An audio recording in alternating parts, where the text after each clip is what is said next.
Ya. Bagaimana menerapkan fondasi tauhid kepada anak?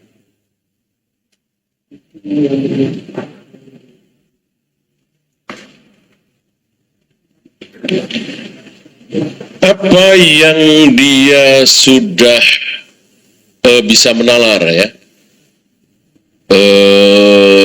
jangan begitu nak, nanti Allah marah. Allah siapa, Bu?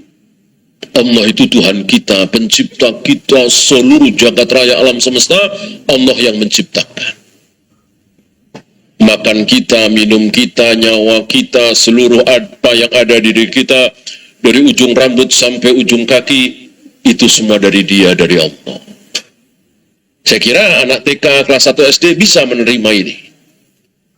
Oh, jadi kita semua ini Allah yang menciptakan, Bu ya? Iya.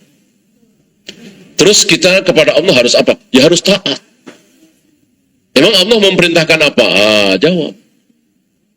Lebih baik seperti ini daripada diceritai kancil nyolong timun, apalagi sangkuriang, apa itu, malim kundang, itu cerita-cerita bohong semua. Lebih baik kita sampaikan hal-hal seperti itu. Nanti anak akan bertanya, gitu. Oh Allah begini Bu ya? Iya. Oh enggak begitu, begini. Gitu. Intinya kita sampaikan kebenaran kepada anak tentang Allah sepanjang yang ibu ketahui. Wallahu a'lam.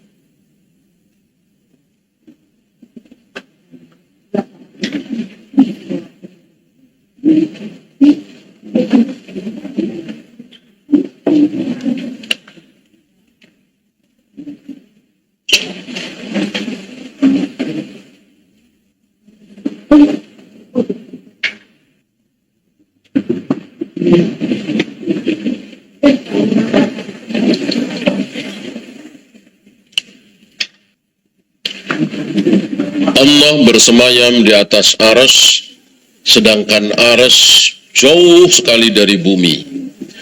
Bukankah Allah itu dekat? Menarik nih. Banyak sekali ayat hadis yang menyatakan bahwa Allah itu dekat. Tapi jangan lupa bahwa yang dimaksud dekat di sini adalah dekat secara bahasa, bukan secara jarak. Ya. Ibu pernah ngomong begini nggak? Saya sama ayah dekat. Padahal ayah di kampung Surabaya sana, ibu di Jakarta. Ibu bilang, saya dekat sama ayah. Kalau sama ibu malah kurang. Ya. Apakah kalimat seperti ini keliru? Tidak. Walaupun ibu di Jakarta, ayah di Surabaya, tapi bilang dekat. Kenapa? Hampir tiap hari nelpon. Hampir tiap hari ngasih berita. Bahkan ayah sakit perut saja ibu tahu. Selalu komunikasi. Lalu bilang dekat. Salahkah? Tidak salah. Nah, kira-kira begitu. Jarak antara Allah dengan kita entah berapa miliar, berapa triliun kilometer. Tapi Allah dekat. Gimana nggak dekat? Apapun yang kita lakukan, Allah tahu. Apapun yang kita lakukan, Allah melihat. Ya, itu kedekatan secara umum. Satu lagi kedekatan secara khusus. Apa? Innallaha ma'as sabirin. Allah bersama orang-orang yang sabar. Innallaha ma'al muttaqin. Allah bersama orang-orang yang bertakwa. Allah bersama orang-orang yang berbuat baik.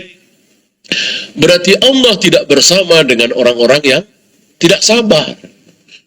Kalau kita sabar, kita bersama Allah. Kalau kita nggak sabaran, kita nggak bersama Allah. Berarti itu bersama secara khusus. Artinya berpihak. Allah berpihak kepada orang-orang yang sabar. Tentu Allah kepada orang-orang yang tidak sabar. Paham Bu ya?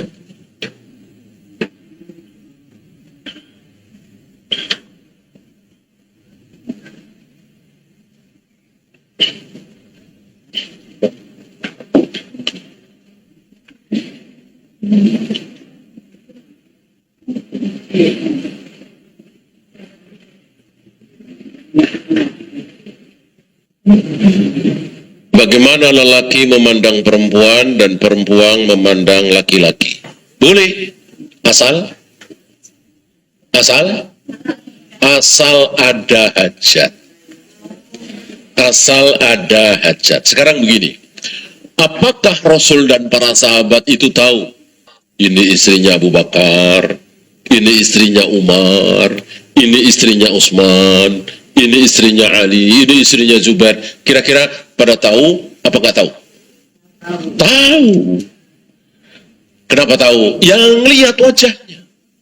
Karena ada yang pakai cadar, ada yang tidak. Ya, karena wajah wanita tidak aurat. Yang aurat adalah rambut, leher, ya. Aurat apa Bu istilahnya? Aurat dohir. Aurat ada dua ya. Aurat dohir dan aurat batin. Aurat dohir itu rambut, leher, betis, tangan, itu aurat dohir. Boleh dilihat oleh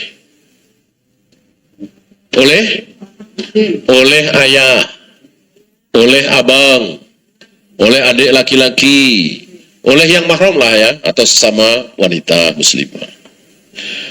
Adapun aurat batin tidak boleh, ya. Paha ke atas, leher ke bawah, ini tidak boleh dilihat oleh siapapun kecuali oleh suami. Ya, adapun wajah tentu bukan aurat. Ketika bukan aurat, tentu boleh dilihat kalau ada hajat. Misalnya ya ngobrol biasa ya, masuk ngobrol berdua satu nunduk gitu, nggak ada riwayat Rasul dan para sahabat seperti itu, gulu ya. Ketika ada hajat, ketika nggak ada hajat, nggak ada perlu, ya jangan. Mentang-mentang boleh bukan orang, ya tidak. Ya tentu. Ya, apalagi cantik, ya kan? Ya tentu akan bikin fitnah. Jadi ketika ada hajat, ya biasa Rasul dan para sahabat hidup di muka bumi, ya sebagaimana manusia, saling mengetahui. Adapun pendapat yang mengatakan cadar itu wajib, pendapat ini sangat lemah. Yang kuat, cadar itu tidak wajib. Boleh-boleh saja. Bagus, ya, tapi tidak wajib.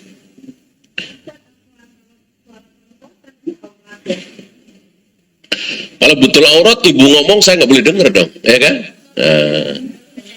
Enggak, suara aurat, suara wanita bukan aurat. Kalau aurat, ya saya nggak boleh dengar.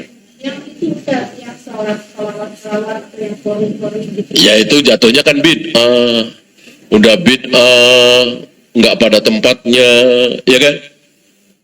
Ya artinya kalau diperlukan suara wanita itu ya boleh, ya itu nggak diperlukan seperti itu.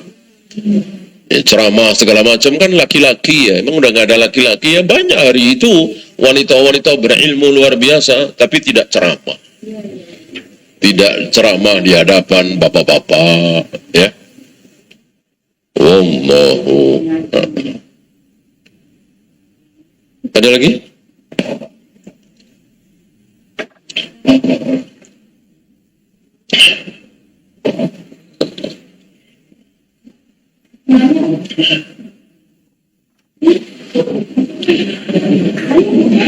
Ayo, silakan ya. Kalau nggak ada yang nanya, saya pulang.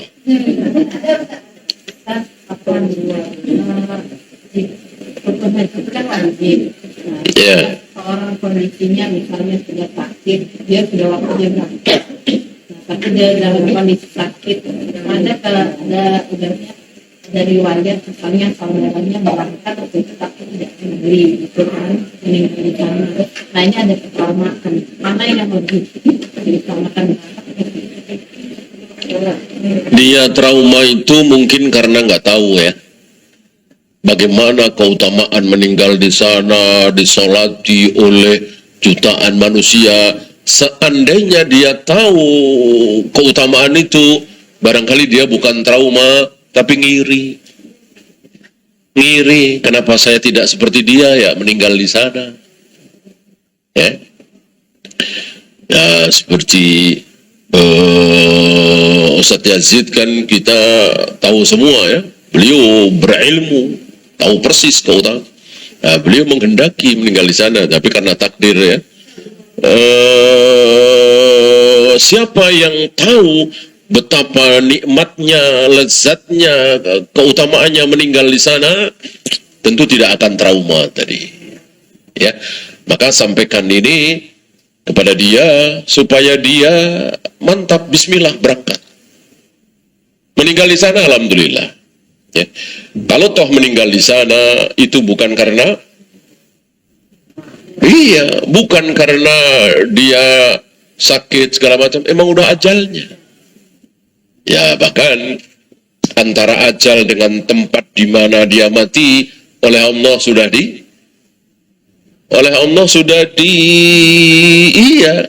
sudah dicocokkan, nggak mungkin ya.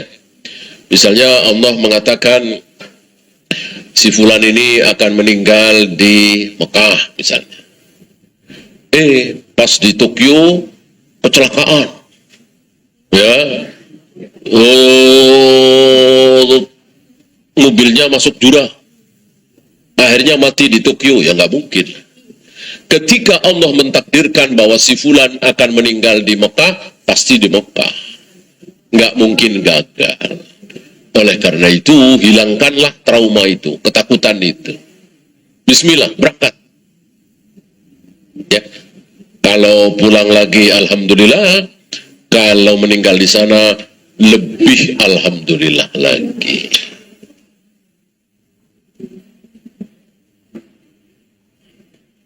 Meninggalnya di sana itu juga udah menjadi ketetapan. Iya.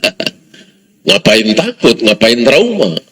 Orang udah ditulis oleh Allah, ditetapkan oleh Allah, dan gak mungkin gagal. Gak mungkin gagal. Semua apa yang Allah tulis di Lauh Mahfuz tidak mungkin gagal. Ada pihak keluarga lain yang berbicara seandainya cuma nggak berangkat, mungkin masih ada yang begitu. Wah, itu dia. Dia harus belajar tentang takdir. Harus belajar tentang takdir. Gak mungkin. Itu kalimat yang sangat dibenci oleh Allah. Coba kalau nggak kena kanker, barangkali masih hidup. Ini kalimat yang sangat buruk. Kanker, gula, paru-paru, ginjal, asam urat, jatuh ke jurang, dikeroyok orang, itu cuman asbab. Itu cuman lantaran. Intinya Allah sudah tetapkan bahwa dia harus mati hari itu. Harus mati tanggal itu, jam itu. Gak mungkin maju, gak mungkin mundur. La yastakhiruna sa'atan wa la yastaqdim. Sedetik saja gak mungkin bisa maju, gak mungkin bisa mundur. Pas. Bahkan Allah paskan antara mati dengan apa, Bu? Dengan rezeki. Ya, dengan rizki. Allah kan sudah tulis nih rezekinya dari dia mati sampai, dari dia lahir sampai mati 1 miliar misalnya ya, misalnya. Entah satuannya apa. Begitu dia lahir kasih turun dia SD kasih, kan makin dikit nih ya. Terus berkurang kalau istilah kita tinggal 500 juta, tinggal 300 juta, tinggal 100 juta, terus pas dia belum mati, ini udah habis. Mungkin kan? Nggak mungkin. Atau sebaliknya, dia ininya masih banyak, dianya udah mati. Masih 50 juta lagi nih rezekinya, udah mati. Berarti nyisa. Nggak mungkin. Jadi pas habis, pas mati, pas habis. Ya, nggak kayak kita. Ya, kita merencanakan kan pasti ya. Ininya masih ada, nasinya masih banyak, lauknya habis sama sayurnya, ya kan? Ngambil lauk, ya. Lauknya masih ada, nasinya habis, ngambil nasi lagi. Nah, itu kita kan. Allah Rabbul Alamin tidak seperti itu, pas. Kalau ada ungkapan boleh nih, dan didapatkan kapan pembeliannya, tapi bisa memilih tempat sedang apa, sedang ibadah, kalau sedang membuat itu ada ungkapan ini. Gimana milih tempat? Daripada enggak, dia jadi berangkat haji, toh meninggal juga, jadi berangkat haji. Gitu. Iya betul, iya, iya betul, iya. Kan mati-mati juga, ya kan? Daripada mati belum berangkat haji, mendingan mati pas berangkat haji. Ya benar, betul sekali. Kita saja sebabnya salahnya begitu loh. Enggak, itu benar, ya. Jadi kasih tahu ke beliau bahwa ajal nggak mungkin maju, nggak bisa mundur. Misalnya ditakdirkan 2027, nggak mungkin 28, nggak mungkin 26, pasti pas. Juni, maka nggak mungkin Mei, nggak mungkin April, nggak mungkin apa, pasti. Tanggal 10, maka nggak mungkin tanggal 11, nggak mungkin tanggal 9, pasti tanggal 10. Nah, mau pergi haji, mau tidak, mati tetap mati. Nggak mungkin mundur, nggak mungkin maju. Daripada nanti mati nggak berangkat haji, mending mati sudah berangkat haji. Bagus begitu. Dan kita sama suami saya yakinkan itu dan dia meninggal di tanah kemarin waktu haji. Sekarang terjadi sama kakaknya. Dia berangkat dengan posisi yang sama, dia memilih membatalkan. Jadi justru trauma sama suami. Iya, sama saya. Bukannya iri ya. Mestinya kan iri, pengen kayak suami. Pas haji, pas meninggal. Iya, ya sampaikan ke beliau betapa luar biasa meninggal ketika haji begini. Insya Allah.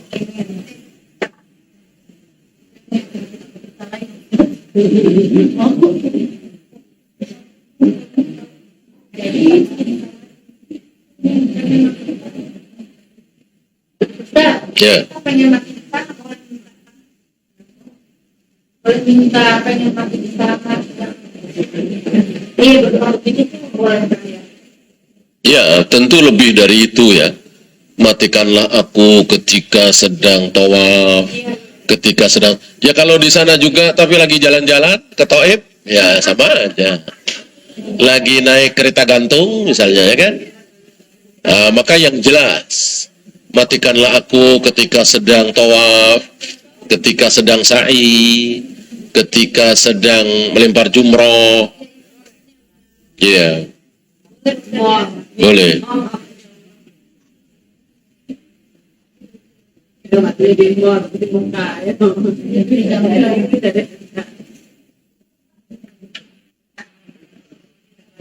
Iya.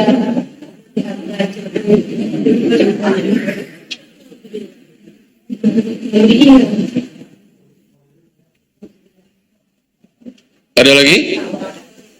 Kalau tidak ada, kita akhiri. Subhanakallahumma bihamdika asyhadu an la ilaha illa anta astaghfiruka wa atubu ilaik. Assalamualaikum warahmatullahi wabarakatuh.